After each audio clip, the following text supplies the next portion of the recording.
మంత్రి కొండా సురేఖ అంశంపై కాంగ్రెస్ హైకమాండ్ దృష్టి సారించింది. తాజా పరిణామాలపై ప్రాథమికంగా ఓ అంచనాకు వచ్చిన అధిష్టానం టీ కాంగ్రెస్ ముఖ్య నేతలతో సంప్రదింపులు జరుపుతున్నట్లు సమాచారం. KC Venugopal, in-charge Meenakshi Natarajan, CM Revanth, deputy CM భట్టితో ఫోన్లో మాట్లాడినట్లు తెలుస్తోంది.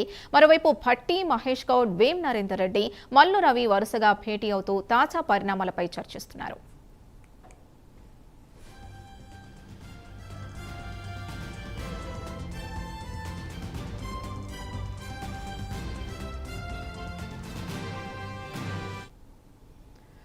కొండా సురేఖపై చర్యలు తీసుకుంటే ఆ తర్వాత తలెత్తే రాజకీయ పరిణామాలతో పాటు మంత్రివర్గంలో చేయాల్సిన సర్దుబాట్లపైన అధిష్టానం దృష్టి పెట్టినట్లు సమాచారం. ఇక సీఎం రేవంత్ హైదరాబాద్ కి చేరుకున్న తర్వాత ఈ అంశంపై హైకమాండ్ మరింతగా చర్చించనున్నట్లు తెలుస్తోంది.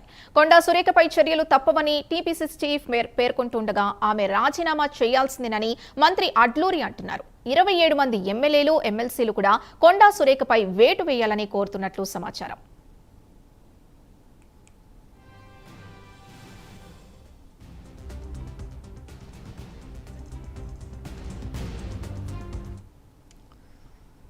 ఇదే సమయంలో డిప్యూటీ సీఎం భట్టి అపాయింట్మెంట్ ని కొండా మురళి కోరగా భట్టి అపాయింట్మెంట్ నిరాకరించినట్లు తెలుస్తోంది. ఈ పరిణామాల నేపథ్యంలో కొండా సురేఖ విషయంలో కాంగ్రెస్ అధిష్టానం ఎలాంటి నిర్ణయం తీసుకుంటుంది అన్నది ఉత్కంఠగా మారింది. ఇక మరింత సమాచారం మా కరెస్పాండెంట్ అజీం అందిస్తారు. అజీం, కొండా సురేఖ అంశంపై నేతలకు KC Venugopal, AICC general secretary phone చేసి వివరాలు తెలుసుకున్నట్టు మనకు తెలుస్తుంది. ఇందులో మీనాక్షి నటరాజన్, సీఎం రేవంత్ రెడ్డి, బట్టి విక్రమార్కతో పాటు ఫోన్ లో కేసీ వేణుగోపాల్ మాట్లాడినట్టు మనకు తెలుస్తుంది. సో వరుసగా భేటీ అవుతున్నటువంటి బట్టి విక్రమార్క, పిసిసి చీఫ్ మహేష్ కుమార్ గౌడ్, రాజ్యసభ సభ్యులు వేం నరేందర్ రెడ్డి, క్రమశిక్షణ కమిటీ చైర్మన్ మల్లు రవి కూడా దీనిపైన వరుసగా భేటీ అవుతూ ఫోన్ లో మాట్లాడుతూ కూడా దీనిపైన ఎలాంటి చర్యలు తీసుకుంటే బాగుంటుందనే అంశంపై కూడా చర్చిస్తున్నట్టు కూడా మనకు ఇప్పటికే ఏదైతే సమాచారం అవుతుంది. ఇక కొండా సురేఖపై ప్రాథమికంగా అంచనాగా వచ్చినటువంటి హైకమాండ్ కొండా సురేఖపై చర్యలు తీసుకుంటే తర్వాత జరిగేటువంటి పరిణామాలు ఎలా ఉండబోతున్నాయి, మంత్రివర్గంలో చేయాల్సిన సర్దుబాటుపై దృష్టి పెట్టినటువంటి అధిష్టానం కొండా సురేఖను ఒకవేళ బర్తరఫ్ చేసినట్టయితే దాని తర్వాత పరిణామాలు ఎలా ఉంటాయి, కొనసాగిస్తే పరిణామాలు ఎలా ఉంటాయనే ఒక అంశంపై కూడా ఇప్పటికే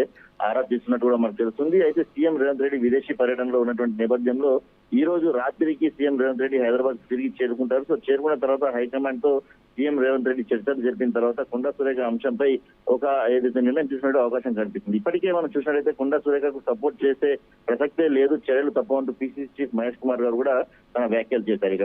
ఇక డిప్యూటీ సీఎం ఉన్నటువంటి బట్టి విక్రమార్క ఏదైతే కొండా మురళి అపాయింట్మెంట్ అడిగినా కానీ నిరాకరించినట్టు కూడా మనకు వార్తలు అందుతున్నాయి. ఇక కొండా మురళి అపాయింట్మెంట్ నిరాకరించిన తర్వాత కూడా కొండా మురళి ఇప్పటికే పైన ఉన్న వాళ్ళతో కూడా మాట్లాడే ప్రయత్నం చేస్తున్నట్టు కూడా మనకు తెలుస్తుంది. ఇక మంత్రివర్గంలోని సహచరుల్లో కూడా ఏదైతే మంత్రి అడ్లూరు లక్ష్మణ్ కూడా ఘాటుగా వ్యాఖ్యలు చేశారు. కొండా సురేఖ రాజీనామా చేయాల్సిందే అంటూ కూడా ఏదైతే తను ఘాటుగా వ్యాఖ్యలు చేశారు. ఇక మంత్రి అడ్లూరు లక్ష్మణ్ తో పాటు దాదాపు 27 మంది ఎమ్మెల్యేలు, ఎమ్మెల్సీలు అందరూ కూడా కొండా సురేఖపై తగిన చర్యలు తీసుకోవాలి, పార్టీలో ఇలా క్రమశిక్షణ దాటికి ఎవరిపైనా సరే ఖచ్చితంగా చర్యలు తీసుకోవాలని కూడా కోరుతున్నటువంటి పరిస్థితి మనకు కనిపిస్తుంది. సో మరి దీనిపై సీఎం రేవంత్ రెడ్డి వచ్చిన తర్వాత పార్టీ ఎలాంటి నిర్ణయం తీసుకుంటుంది, కొండా సురేఖపై అసలు చర్యలు తీసుకుంటుందా లేదా, ఎందుకంటే గతంలో కూడా సుష్మితా పటేల్ చేసిన వ్యాఖ్యలపై ఒకసారి సీఎం రేవంత్ రెడ్డి కావచ్చు, పార్టీ కావచ్చు క్షమించేసింది. సో ఇది రెండోసారి కొండా సుష్మితా పటేల్ వ్యాఖ్యలు చేయడం. అలాగే ఇటీవలే మీడియా కలిసినటువంటి సమయంలో కూడా సీఎం రేవంత్ రెడ్డి వచ్చిన తర్వాతే నేను మాట్లాడతాను, అప్పటి వరకు మాట్లాడానని చెప్పి కూడా మాట్లాడారు. ఇక ఒక నేషనల్ మీడియాకి ఇచ్చినటువంటి ఇంటర్వ్యూలో కూడా చాలా స్పష్టంగా తన మాటలకు కట్టుబడి ఉన్నానని కూడా చెప్పుకుంటూ వచ్చారు. అయితే నా వ్యాఖ్యలు పార్టీకి కాదు, కేవలం సీఎం రేవంత్ రెడ్డితో కూడా చెప్పుకుంటూ వచ్చారు. సో ఈ నేపథ్యంలో మరి పార్టీ ఎలాంటి నిర్ణయం తీసుకుంటుంది, హైకమాండ్ ఎలాంటి నిర్ణయం తీసుకుంటుంది, ఎలాంటి సలహాలు సూచనలు ఇస్తుందనే దానిపైన మాత్రం ఒక ఉత్కంఠ నెలకొంది. ఇవంతా కూడా సీఎం రేవంత్ రెడ్డి వచ్చిన తర్వాత దీనికి సంబంధించిన అంశంపై ఒక క్లారిటీ వచ్చేటువంటి అవకాశం మనకు కనిపిస్తుంది. Right, thank you Azeem.